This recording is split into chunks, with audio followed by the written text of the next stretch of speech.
Brother Nelson used a hand to wipe his face and waved it. Two of his men walked over. How many men attacked us? Brother Nelson, just one. One? Brother Nelson opened his eyes wide and looked as terrifying as a fierce tiger. Just one man and he's beaten all of you up this badly? You useless pieces of garbage. CEO Dawson, a dozen of my men are now still lying in hospital. So isn't it only correct for me to use that $2 million to pay their hospital bills? Brother Nelson snorted and turned to look at Jerome. He'd never returned any money he had received. You didn't tell me that there was such a formidable character hanging around Elise, in the first place. What formidable character? He's just a homeless man who married into the family. I suppose he's used to fighting for food in the garbage on the streets, so he fights pretty wildly. To him, John was this sort of person. The less afraid he was to die, the scarier he was. Besides, he had some mental illness, and nobody could stop him once it acted up. I will only ask you once. Brother Nelson, can you settle this? If you can't, I'll look for someone who can. Of course, as long as you pay, I can get anything done. It's just a matter of how much you intend to pay. Jerome quietly cursed Brother Nelson for being greedy, but he didn't have any other choice. Elise was solely in charge of this project, and once it was successful, it would be too much of a threat to him and his son. The old man would never give Elise any important roles. But once Elise had managed to get connections to people like Howard Hiddleston, then it was hard to say. So even if this project failed, Jerome didn't care. After all the losses they suffered now were the old man's money. What Jerome wanted was all of Dawson Group. Once Zayden died, everything would belong to him. Elise and family could dream on about taking a single cent from him. I'll give another $3 million. I don't care what you do. Destroy Elise or destroy the factory. I want this project to fail. It's a promise. As long as the money was good, he would do anything. With just a few words, he had gotten his hands on $5 million. It was still better to work with businessmen after all. CEO Dawson, rest assured. Once the money reaches me, I'll give you results within a day. I'll be waiting for your good news. Breakfast the next day was even more sumptuous. There were even snacks unique to New Arkin, and Mary had obviously gone super early to the market to get them. John was so touched, he ate everything without saving a piece for Elise. Mom, why didn't you buy any for me? By the time Elise had gotten changed, the plate on the table was already empty and she immediately wrinkled her nose. It had only been a few days, but her mum seemed to have become John's mum already. She was too biased. You've been eating these since you were young, aren't you sick of it? John has been roaming the streets for so many years and rarely got a chance to eat these, so let him eat a few more. Let's go after you're done eating. After eating, John and Elise left the house and headed for the factory. On the road there, John was in high spirits, but Elise was a little unhappy. She grumbled to herself that John was such a sly fox for gaining her mother's favor in merely a few days. Her mother was so nice to him, but she hadn't even acknowledged him yet. But at the same time, she was filled with respect for John. John treated everyone in the house sincerely and genuinely, and protected Mary and Bill as if they were his real parents. Bill and Mary were kind-hearted people, so they could see how sincere he was immediately. But if they both accepted John, did that mean she really had to marry John and they had to actually become husband and wife? When she thought about this, Elise felt her face go red, and she turned to look at John. From the side, he didn't look too bad. He was very rich, but wasn't money-minded. He was pretty good at fighting, and so he could really protect the family. But who was this man? Why do you keep looking at me? Surely you haven't fallen in love with me already? What nonsense are you talking about? Don't you dare become too proud of yourself. My mom has decided to keep you because she pities you since you've been homeless all this time.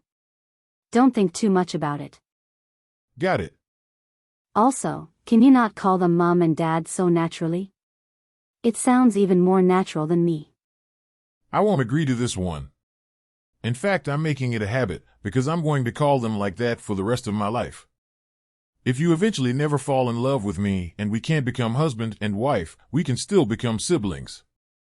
Elise was fuming with anger listening to his words. John smiled and continued.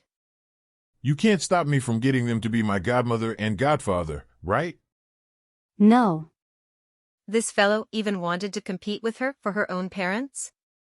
These were her parents, and she wasn't letting him snatch them away. They bickered, and soon enough they reached the construction site. The materials had taken the whole afternoon to reach the site. And so Mr. Clifford started the construction work first thing in the morning. He'd never thought everything would go so smoothly. John had gone to talk to those people and settled everything just like that. That was simply amazing. When he saw John's car drive in, Mr. Clifford ran over immediately. Miss Dawson, all the materials are here and we've started work already, so we should be able to complete the factory on schedule. We must complete it on schedule. I will keep an eye on things. Let me bring you to the work site. Mr. Clifford led the way in front while Elise followed behind. When he saw John, he immediately greeted him. Morning, Brother John. After he saw how John had sent a dozen hooligans sprawling on the very first day, he was already filled with admiration. For a man to be as impressive as John, that was something to be envied. If anyone ever said that some useless guy had married into Elise's family, he was prepared to slap them hard across the face. Let's go take a look.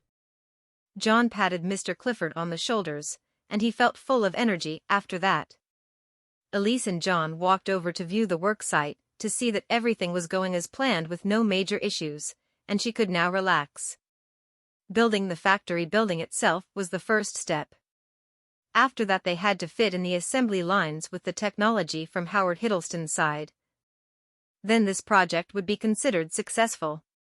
Once the production started, then the Dawson Group could start advancing into the production of medical equipment.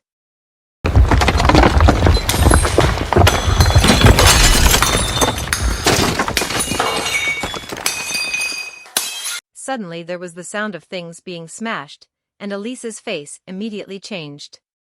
She quickly ran out to see 2 buses parked at the entrance, and 70 or 80 men rushing at them. Each one of them had a bat in hand, their faces menacing. Whack anyone who dares to continue working. Stop all work. Drop everything. You're not allowed to work anymore. The whole group was shouting at the workers, and all the workers went pale from fright. Not a single one dared to continue. One of them took a while before stopping, and a rod immediately smacked him hard on the hand, breaking his hand immediately. Bloody hell, I told you to stop and you didn't. I'll kill you. What the hell are you doing? Who the hell are you people? Elise was furious. Why were there suddenly so many people here to make trouble? They even had weapons. John pulled her behind him as he looked one round at the hooligans. It seemed like his warning the day before wasn't effective. Elise, take your phone out. Why? To call the police? Check the time for me.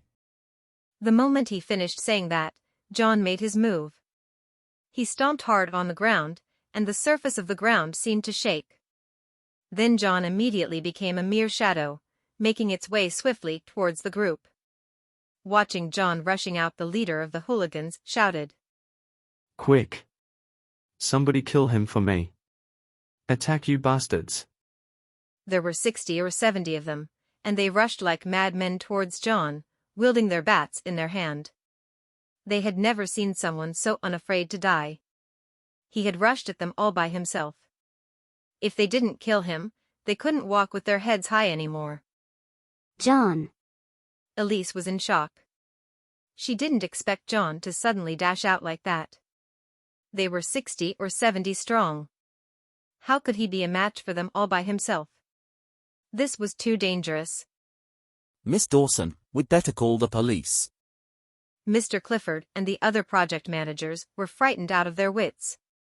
They'd never thought something like that would happen. John might die.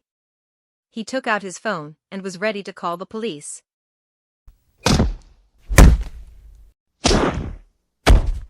But a loud sound made him look up violently.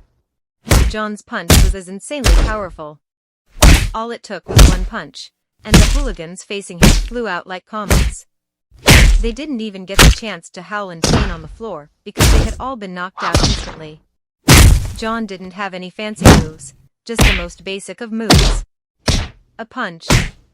Every time a punch was delivered, a hooligan would go flying out and land motionless on the ground. In the blink of an eye, there were several men all lying on the ground. The remaining hooligans were immediately stunned. Was this guy even human? This was more like a devil in human form. It was too terrifying. But they weren't too worried. There were so many of them, so why should they fear one man? But John himself didn't seem to be tired at all, and each punch was fiercer than the last. His fists were the most terrifying weapons in the world. John was wiping them out fast. He had already sent more than 30 of them flying. The hooligans were becoming afraid. After witnessing the person next to themselves flying and landing on the ground, foaming at the mouth, they couldn't help but shudder in fear. This guy was definitely not human. Don't back out. Don't move back. He's all by himself. Kill him. The hooligan who was leading the pack shouted with all his might. And his voice was quivering too. But the men beside him kept moving back. Who on earth dared to go over? With one tremendous sound, even all the men in front of him were sprawled all over the ground, their chests all sunken in. You couldn't even tell if they were dead or had just lost consciousness. He suddenly realized that he was the last one standing. Silence. The entire construction site was so silent, you could hear a pin drop. And that didn't take too long. Elise and the rest were as shocked as each other. It was like they were watching a movie. She looked at the time and realized it hadn't even been a minute. The leader of the pack felt his legs shake with fear, and he was extremely terrified. Who? Who on earth are you? John wasn't human at all, he was the devil himself. He was definitely the devil. John suddenly made his move, coming up close to him and slapped him hard, making the leader fall to the ground. How dare you make trouble here? Don't you know this is my wife's project? The leader's face immediately swelled up. He clenched his teeth. You dare to hit me? What, you think I don't dare to? John narrowed his eyes. In an instant, the smell of blood filled the air. It was as if there was a mass grave of bodies behind John. The air was so terrifying, it was hard to breathe. The leader felt as if his throat was being strangled, and he was in great pain. You? Don't you dare do anything crazy. My boss is Larry Nelson. Larry Nelson? I don't know him. But who knew? John's response would shock the leader silly. Before he could react, John had placed his foot against his chest and sent him flying with a kick. There was a terrible cracking sound as his ribs broke, and he didn't even know how many were broken. He immediately lost consciousness. Elise was in a daze. All the project managers, technicians, and construction workers were in a daze after witnessing this. There was nothing but disbelief written all over their faces.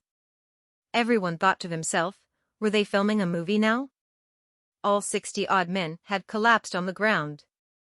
The few who were still conscious were yelping piteously, and they were in terrible pain.